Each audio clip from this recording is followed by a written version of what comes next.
Have you ever just looked at the United States and wondered, how does all of this work?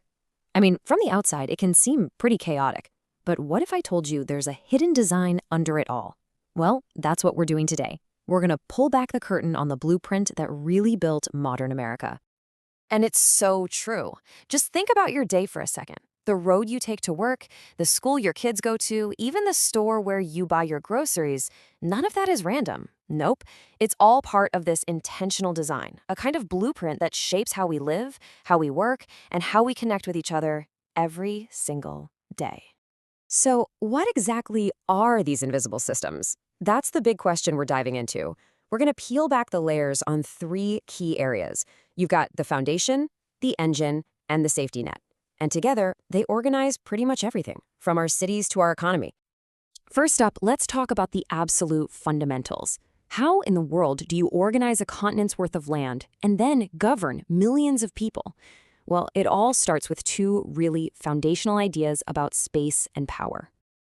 You know, this simple grid system is actually one of the most influential planning ideas in history. It's wild. If you've ever looked out an airplane window flying over the US, you've seen it, that perfect patchwork of squares and straight lines down below. And this wasn't just about making things look neat, it was an incredibly powerful tool for expansion. The grid had a super clear purpose. It let the government map, divide, and sell off land with unbelievable efficiency, which was absolutely essential for guiding that big westward expansion. And because the layout was so simple and repeatable, you could build new towns and cities almost overnight. And right alongside that physical grid, you've got a political one. See, the power isn't all stuck in one place. It's spread out. Your local government handles the immediate stuff, schools, safety. Then the states take care of regional infrastructure and laws. And way up top, the federal government oversees national policy. This whole layered system is designed for both stability and flexibility. Okay, so with the foundations of space and power in place, how do you get the country moving? That brings us to the engine. These are the systems designed to create movement, to fuel growth, and to build a really skilled population. I want you to think of this as the nation's circulatory system. It's this massive network of highways, rail lines, and shipping hubs that connects every single corner of the country. It's the reason you can get fresh fruit in the middle of winter, or order a package and poof, it arrives in 2 days. It's what keeps the whole economy moving, quite literally. But here's the thing, moving goods is only half the battle. You've also got to build up what they call human capital. You got to invest in people.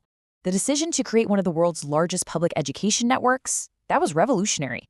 By giving almost every kid access to school, the system became the primary engine for the American workforce, and it fueled generations of innovation and growth. And finally, there's the economic web. It's not just one big machine. It's this interconnected system of small businesses, huge corporations, banks that provide the money, and research centers that fuel new ideas. Each part relies on the others, creating this chain that is constantly pushing the country forward. So let's just put it all together for a second. The distribution network that moves all the physical goods, the education system that builds the human skills, and the economy, it combines both of them to create value and innovation. Each part is absolutely essential. If one of them fails, the whole engine just sputters out. All right, so we've organized the space and we've built the engine, but what happens when things go wrong? And they do go wrong.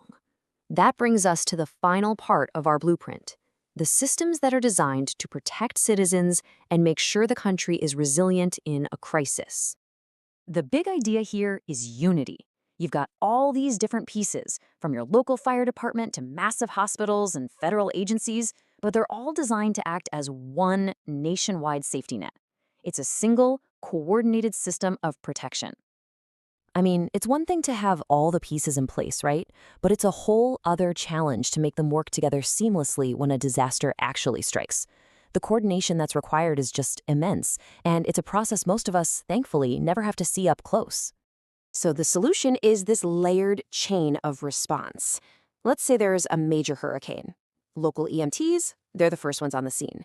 They connect up to the regional hospital networks. But if those get overwhelmed, that's when national coordination kicks in and brings federal resources.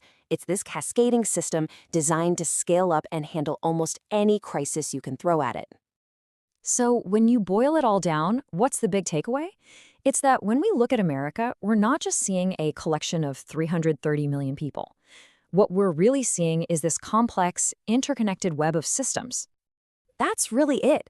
A nation isn't just buildings and people, it's systems. This hidden blueprint is the invisible architecture of modern life. It's quietly planning our cities, educating our citizens, powering our economy, and protecting us when we're at our most vulnerable. And that kind of leaves us with one last thought. This design, it isn't set in stone. It's constantly being updated, constantly changing. The systems we've talked about today, they were built for a different era. So the real question for us is, what new systems will we need to design for the challenges and the opportunities of the future? What is the next version of this blueprint going to look like?